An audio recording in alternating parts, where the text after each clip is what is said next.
Is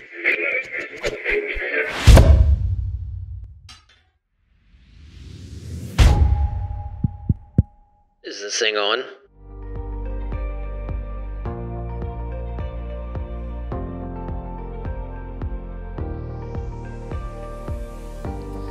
Hey guys, welcome back to another episode of the Summits Podcast. We appreciate you guys joining us today from wherever you get your podcasts, or if you happen to watch us on the Heroes Foundation YouTube channel, welcome. Today we're throwing a little Southern flavor in with our good friend, Mr. Scott Dunstan. Scott, welcome to the Summits Podcast, brother. Thank you, Vince. Happy to be here. Good to see you guys. I'm excited to talk about this topic that really needs to be continued to be talked about. I agree. So welcome to you and your friends behind you there. This is not our first podcast together, I'll have to say. Scott was kind enough to do an episode on the industrious side, and we talked about his office, and if we were smarter, we would have maybe perhaps done this episode in Charlotte with you in your office. Idea. Yeah. Well, yeah. All right. Next time, we'll do a 2023 episode. On the road. We'll make sure we're there. You guys are always welcome. And I think it's good to have repeat guests, because then things change, right? Like you can do updates. This is true. Life comes at you fast, right? That's right. Yeah. Well, Scott, you guys are always welcome. Yeah, we appreciate that. Why don't you kind of give us a little background on yourself? Oh, man. It's a loaded question. Yeah. Well, I'm a small business owner in Charlotte, North Carolina. This isn't necessarily about myself, but Vince and I met, it's probably been 20 years ago, maybe 18, 19 years ago, or maybe you can refresh me. I was 8 or 9. You were about 5. Yeah. But reality is you had just started Heroes Foundation, and I think you had just gone in, to great prognosis of cancer-free at the time, and you started your crusade in this foundation to help other folks. So, known you for a long time, consider you a great friend, and I'm honored to be here. And I first want to say, man, the work you guys are doing with the foundation is phenomenal. Thank you for that. The podcast, you're really doing a super professional job. It looks great. I've listened to quite a few episodes. Wonderful content. A lot of guests that are a lot smarter than I am. So, again, honored to be here and talk about what we're doing. Did you pay him to say that? I didn't pay him to say that. It must have been Chris. Chris must have plugged in for us. But, yeah, so, we've all been touched by cancer in some form, shape, form, or fashion, unfortunately. And I think it's so important to have these conversations and to make people aware of some of the realities associated with it. I've been blessed to be cancer-free. It does, I'll be honest, it scares me to death. But at the same time, my mother, when she was 36, passed away of leukemia, and I was 10 years old at the time. So I've lived my whole life without a mother, essentially. And I'll tell you more on that shortly. But cancer sucks, man. And as I got older, graduated college, got into my professional career, I was just looking for ways to get involved in the community and start giving back and helping where I could. And of course, the cancer path was probably the one I was really passionate about in regard to helping other folks in some way get through it, or just generating dollars to help find a cure, or wherever those dollars went that was helpful within the cancer community. So I think that's one reason why I'm here today on this podcast. But, I'm an outdoorsman. I love hunting. I love fishing. I love being outdoors. Used to be a cyclist. Hadn't done much of that lately. As Charlotte continues to grow, these streets are crazy. People are text messaging. So I kind of got out of that, got more into mountain biking. And, I love to travel and surround surround myself with good people. So that's a little bit about who I am, I guess. Speaking of good people, speaking of good people, tell your lovely wife he said hello, and I'm glad you guys had fun on your recent trip instead of working per usual. Yeah, I appreciate you guys working me in here. We had a little challenge scheduling today, but it's okay. Glad it's happening. Yeah. Well, you kind of preface this, obviously, with September being many Cancer Awareness Month, but in particular, Leukemia and Lymphoma Cancer Awareness Month. Scott, I guess maybe if you would give a little more depth into what your cancer story is. Yeah, it's, I'm 45 now. And again, when my mother passed, I was 10, so that makes third grade. She had a lump in her neck that they sort of started looking into, and this was 1986, right? So much has happened in between then and now, and I think a lot of that has contributed to folks like us that are willing to get out there and make it happen, essentially. But she went in for radiation and started the process of chemo and all of that, and Hodgkin's lymphoma and leukemia. And honestly, man, I'm not a doctor. I'm not a scientist. I was 10 at the time. What I remember about it was lots of visits to the hospital. She was diagnosed, and 10 months later, she passed away, essentially. My father was clearly about the same age. I was an only child. And every weekend, I was pulled out of third grade, and we would make the trip to Virginia Beach, which was about an hour away. I grew up in a small town in eastern North Carolina. And, she'd go do her, she would, at the end, she stayed there for weeks, right? So we would go visit, but throughout, I would have to ride with them, to go to her appointments and different things periodically. Otherwise, our community was extremely supportive, and I would stay with a lot of friends and, their families while they were dealing with this and that kind of thing. And then, she passed away in the hospital bed. Like I said, it was 10 months after her diagnosis. And man, I just remember, I don't know, it was really, my father doesn't express a lot of emotion, but it was one of the times I've seen him cry and be upset and all of that. It was devastating.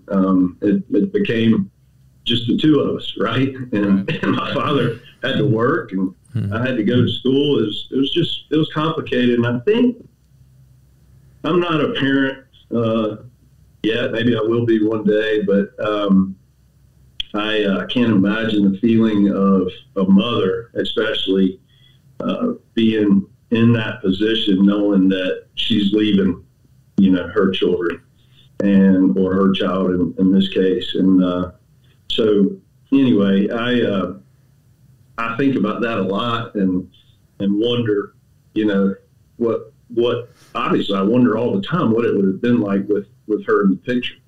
Our mothers are such an integral part of our upbringing and all those things. So anyway, I just remember that time vividly. And being 10 years old, I certainly have some memories with my mother, but definitely didn't have enough. Right. You know what I mean?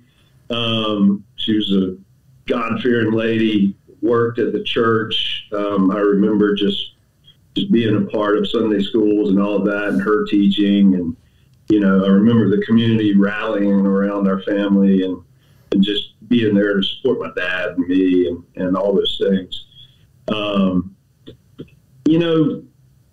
Fast forward, and this sort of leads the cancer talk, but it's part of my story. Mm-hmm. Fast forward 6 years or so, early 90s, my dad starts dating another lady, and she comes into our life, and she had two sons, right? One older and one younger, so I was right in the middle. Fast forward another few years, they end up getting married, and I spend junior high and high school with them, and then I go off to college.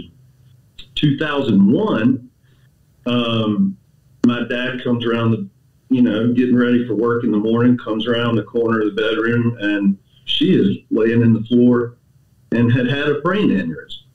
So they emergency lifted her back to Virginia to where our closest, biggest, and nicest hospital is, and she ended up passing away.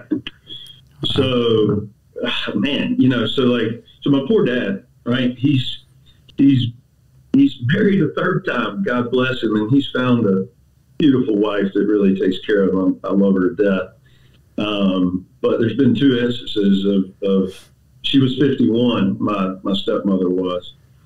And so, I searched for, I don't know, man, you get dealt these cards in life that you don't expect, as we all know. Right. But I searched for that sort of optimism and, this has happened. I can't control it. I can't change it. But what I can do is react to it in a way that maybe can help some others along the way. So 2001 is about, I graduated college in 2000 and started working. And so that's about the time where I started just looking for an organization or, somewhere to start getting involved with that's helping others, and sort of got involved in that way.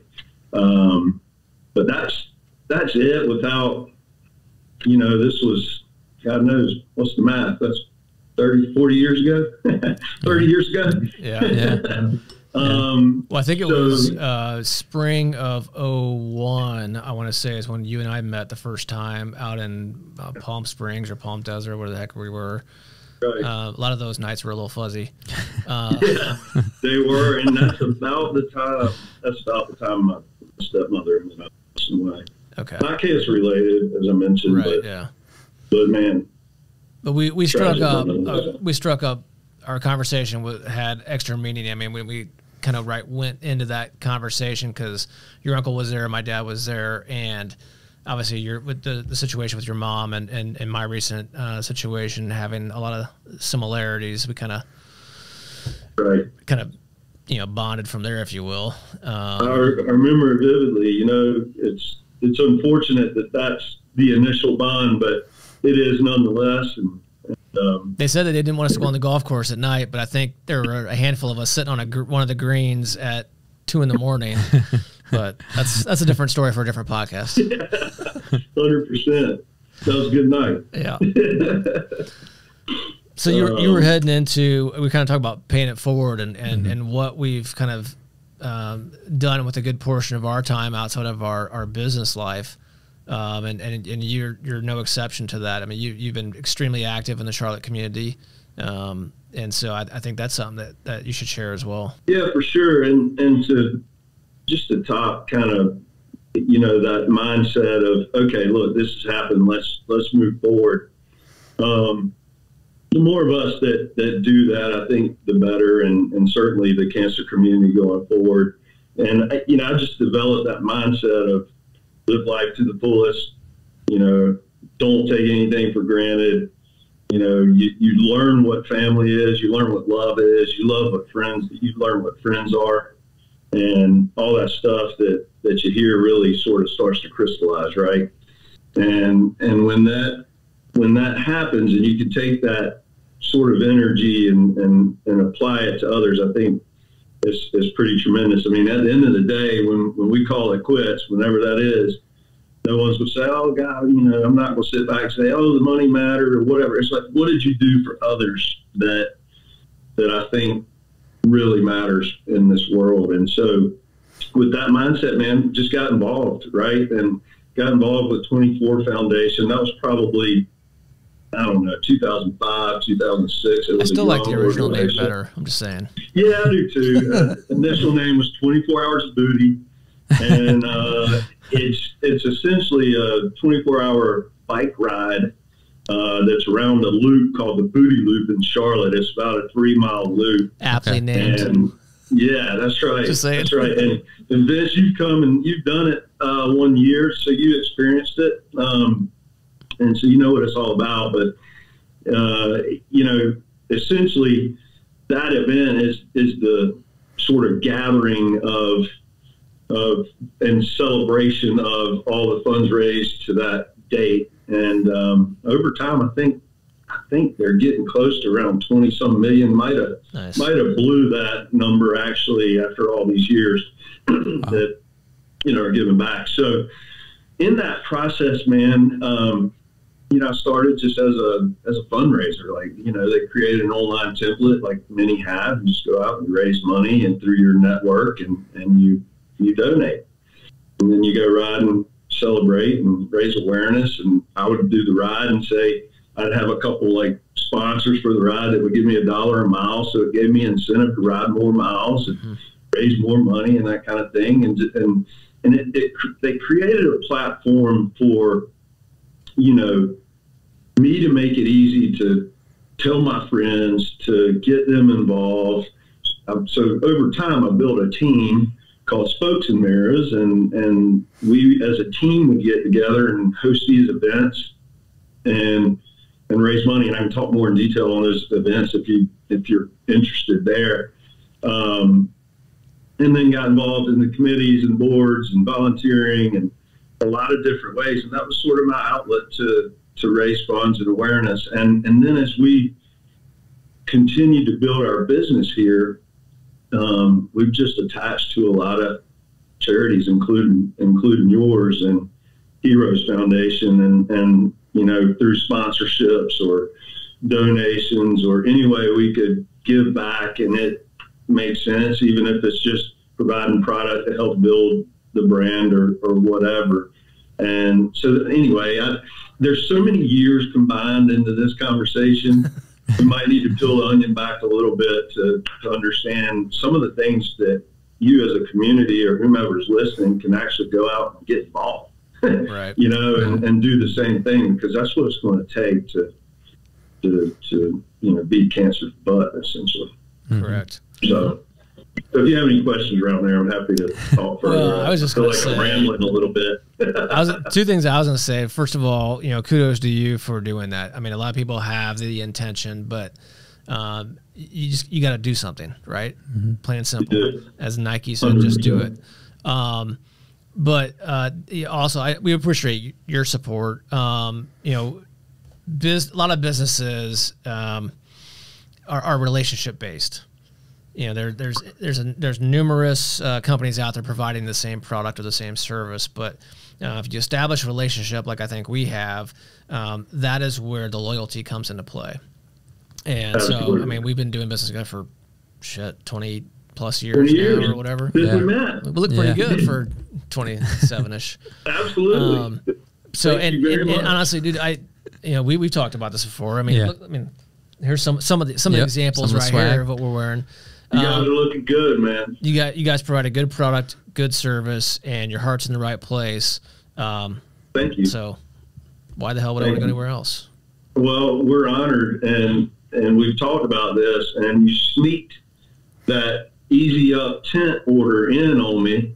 I was telling McLean here in our office that you and I had talked about that, and I didn't even know the order was in.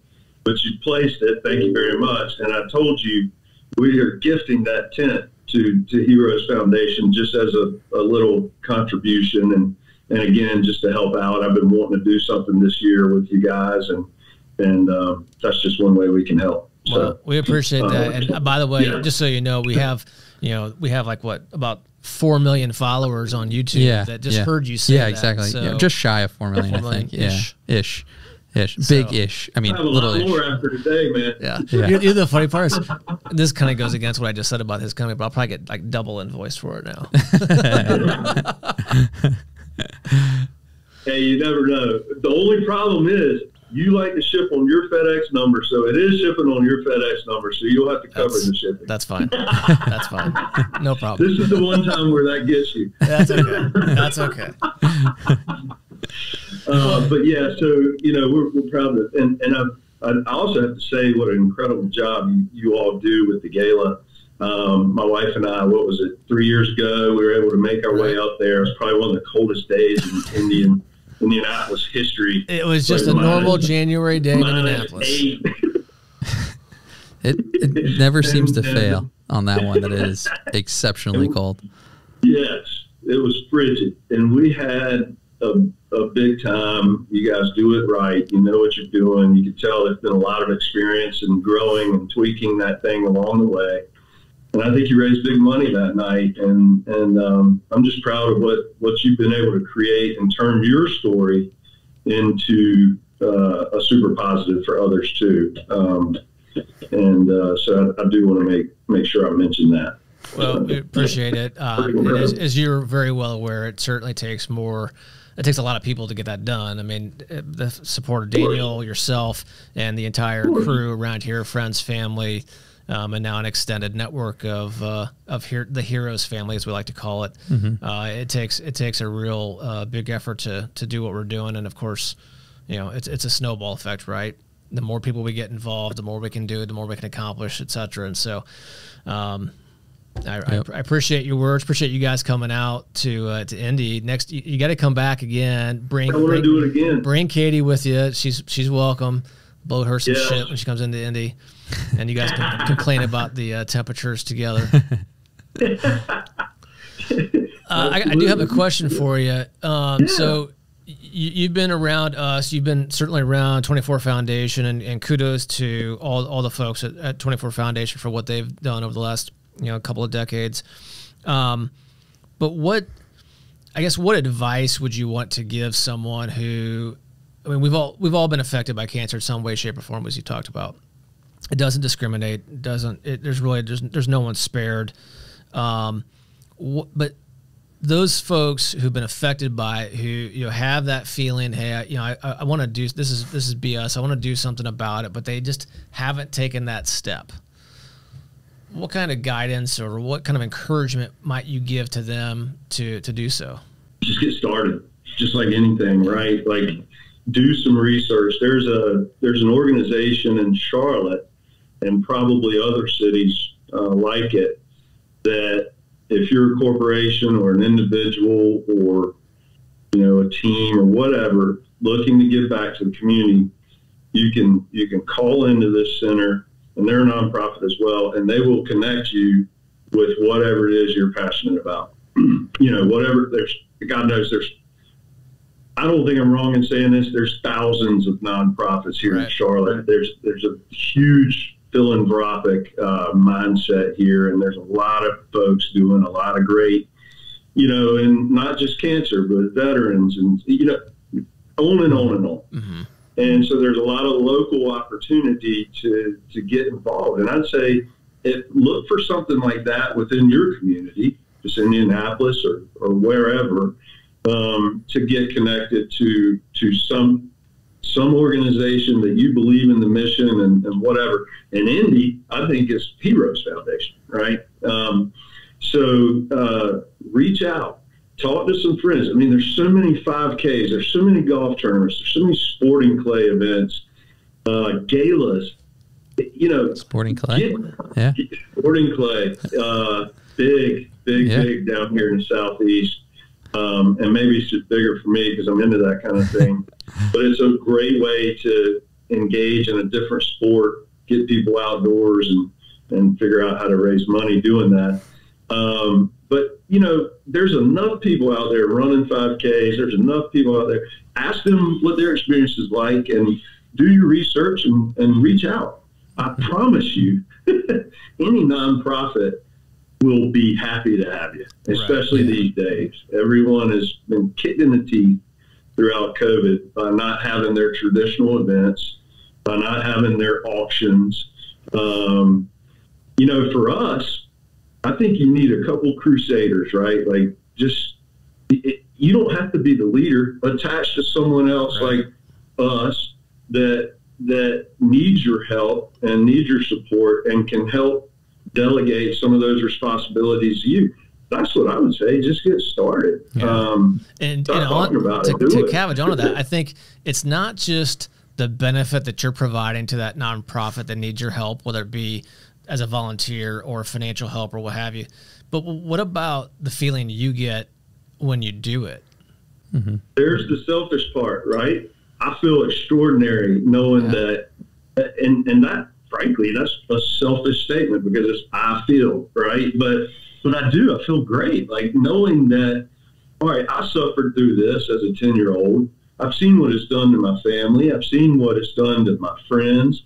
My God, I've had best friends lose their 3- and 4-year-olds to leukemia. That's not fair, man. You know, like, and there's very little research and funds in that pediatric world. And like, there's so much we can do. You know, we're involved with Cookies for Kids Cancer. That's now a national organization, doing big things, you know, and it doesn't always have to be financial support. Like you said, there's ways to get involved where it's just, hey, come out to the event, help work the drink stand, help work the golf tournament, volunteer. That's a big help. Like the 24 Hours of Booty event here requires a couple hundred volunteers to be out there, if not more, right, during the event for 24 hours. But, you know, that's one way to do it. If you have a network of folks that are giving, and, you know, you'd be surprised that a lot of people don't want to ask for money. And sometimes I even feel strange about it. But if you're passionate enough about it and you know that you've latched on to the right nonprofit, Heroes Foundation, whatever, and you know they're really good stewards of the money and making a difference in the cancer community, then you can ask for $25 from a friend or $2,500, you know, or you can go to corporations and ask for sponsorships, right? Like Bank of America, headquartered here in Charlotte. If you work for them, they'll match every dollar somebody raises for this type of thing. So if I raise $5,000, they'll give me $5,000. So they're $10,000. So there's a lot of those scenarios. And then if you own a company or you're a part of an organization looking to engage in the community, get that company or your employer or whatever involved. Chances are, you know, ESG is so popular these days, you know, the environmental social governance. Companies and corporations are looking for ways to really latch on to organizations that support their mindset, whether it's cancer or, you know, whatever. Mm-hmm. Probably more so now than ever. I mean, that's all we hear about these days, you know? Yeah. So those are some of the ways, but I say just, you know, it's easy. Google it and get involved. Reach out. Right. It's just a step away. And trust me, we're involved with enough to know that they will find something for you. Mm-hmm. Yep. Whether it's stuffing a packet or, you know, whatever. So what I heard there was, it sounds like Daniel and I need to make a road trip to Charlotte next summer and volunteer to put in some hours with the 24 Foundations event. I would love that. Yeah, I've got a place you can stay, and you know, we can strap up shoes and do some riding. And I met my PR out there one year, and so that was fun. You know, I got my fitness part in and raised good money and had a blast with good friends just riding the loop, you know? Yep. Yeah. And, you know, when you're out there in this particular event, you're suffering through like, okay, man, I'm 150 miles in or whatever, and I'm on this 3-mile loop, so I'm riding in circles. It's getting pretty monotonous. I'm sitting there thinking, man, what is my problem? There's so many people that would love to be right here with the fitness and ability to do this, that can't, you know? And so that's motivation in itself just to keep going. Right. And you'll find that when it's kind of addictive. Like you want to, you know, raising the money and competing with your friends, like, oh, I raised 1,000. He's like, oh, I'm 1,500. Well, then you kind of compete and create this camaraderie but at the end, none of it matters. What matters is how you're helping others. So there's a lot of ways to do that. Right. Yep. Yeah. Y'all should come. Let's do it again. All right. Can we get any fishing in? We can. No sporting clays. just some near shore fishing. We got to do that. Man, I keep forgetting about that. We need to make some outdoor time happen for sure. Off record, we'll talk about that. Let's just put something on the books. Get something down. There we go. Yes, sir. What you got any questions for us? Dare I ask? How are you doing? I'm good. How are you doing? I'm good. Good? Yeah. Good. Busy time. Staying busy. Doing our thing. Mm-hmm. Absolutely. What do you need from the Community for Heroes Foundation? There's a loaded question. You want to answer that one? It's a lot. I mean, tell people how they can get involved. Well, I mean, you brought up a good point about volunteering. We have the swing coming up, and there's a lot of volunteers needed to make that happen. I've started to see more and more, like you said, about the company engagement of matching donations for time spent volunteering. So that seems to be a more popular trend these days. So it's a great way to in this situation, be outdoors on a golf course all day helping out, and maybe the company you work for also match it. So yeah, and then shortly after that in October we have what we call our PIF party, which stands for Pay It Forward Friday. Yeah, and little strategery with that event. So we call it kind of you mentioned the gala, and you guys came in town for that. The PIF party is kind of like what the anti-gala, meaning it's low frills, low cost, unstructured type of event, really kind of targeted at the younger crowd to kind of get them engaged and involved in an organization and introduced to it. So there's tons of tickets available. It's October 22nd, I believe. Excuse me, it's a Thursday night. Live music, two great guys that are performing, and it'll be a good time at the Vogue. So, I mean, just go to heroesfoundation.org, go to the events page, and you can buy your tickets directly off of that, I believe, or go to the Vogue Indie, I think is the website, and you can find it there. So probably not something that you come back for, but hey, you never know. And it's I don't know if you've flown lately, but it's traveling right now is not that fun. Agreed. Actually, I know you have because you just spent some time in Europe yourself, but it's just not that fun. But you're only a hour and a half, 2 hour flight from here. We can pop up there's a direct flight from there, or vice versa. Coincidentally, we were talking about flights. Or before this episode, I've got about 4 or 5 upcoming flights just in the next 30 days, and I feel for you. Charlotte's easy.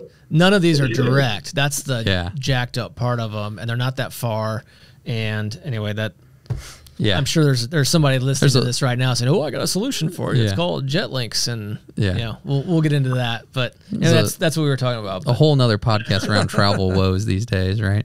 Yes. I hear there's a pretty good influx of folks getting their pilot's license, learning how to fly these days, just because especially just regional stuff. I don't know. There's all those programs you work through, and I have to deal with all that mess. But I do have another question. Like, what's next for you all as an organization? Like, what are your goals? What is one of your biggest goals within the next long term for Heroes Foundation? That's a very loaded question. I guess the short answer is, in my opinion, and of course you know me. I mean, you've known me long enough that I'm kind of a never satisfied person, which is good and bad. Every aspect of our foundation still has so much potential.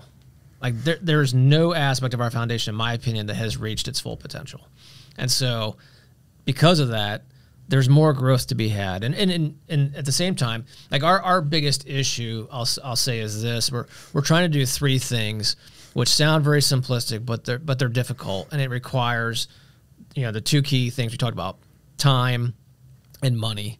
One is, getting an endowment funded such that the interest income off of that covers all of our overhead, because let's face it, it's a business, and it takes money to make money. It takes people doing this and working at it in order to raise more dollars so that we can fund more research and fund more programs and fund our own programs to provide services to the community.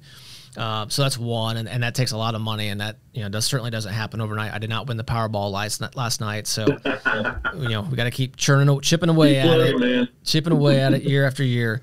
Funding research. I mean, we know how important that is, and it takes billions of dollars, which we don't have, but we talked about this before. $10 grand, $25 grand, $50,000, $100,000 can have a big impact, and so we keep doing that.